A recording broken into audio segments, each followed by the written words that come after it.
রবীন্দ্রনাথ দ্বারকানাথকে পছন্দ করেন, অন্তত রবীন্দ্রনাথের লেখাপত্তরে দ্বারকানাথের প্রায় কোনো এন্ট্রি নেই, কারণ রবীন্দ্রনাথের ঠাকুরদা দ্বারকানাথ ক্যাপিটালিজমকে প্রায় কম্প্রাদারের রোল প্লে করেছেন, সেলিব্রেট করতেন একদম। এটা খুব চমৎকার বিনয় মজুমদারের একটা ধূসর জীবনানন্দ বলে একটা বই আছে, সেখানে অঙ্ক কষে দেখাচ্ছেন যে জীবনানন্দ কতবার জীবন এবং আনন্দ এই শব্দটা তার কবিতাতে ব্যবহার করেছেন, এবং বলছেন যে যখনই এটা অন্য কেউ ব্যবহার করছে একরকম, কিন্তু জীবনানন্দ নিজে যখন জীবন এবং আনন্দ ব্যবহার করছেন তখন নিশ্চিতভাবেই তার নামটা একবার না একবার ট্রিগার করছেই, এটা হবেই। ঠিক সেরকম রবীন্দ্রনাথ কতবার সূর্য, ছুটি, রবি এই শব্দগুলো নিজের লেখার মধ্যে নিয়ে ফেলছে, তখন নিশ্চিত তার মাথায় এটা কাজ করছে।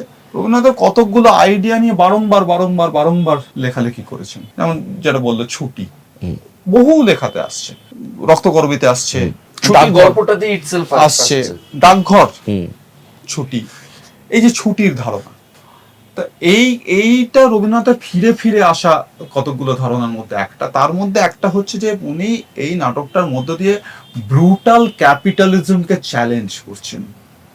এটা সহজ না, এখানে কোনো রাগ ঢাক করে কোনো লাভ নেই।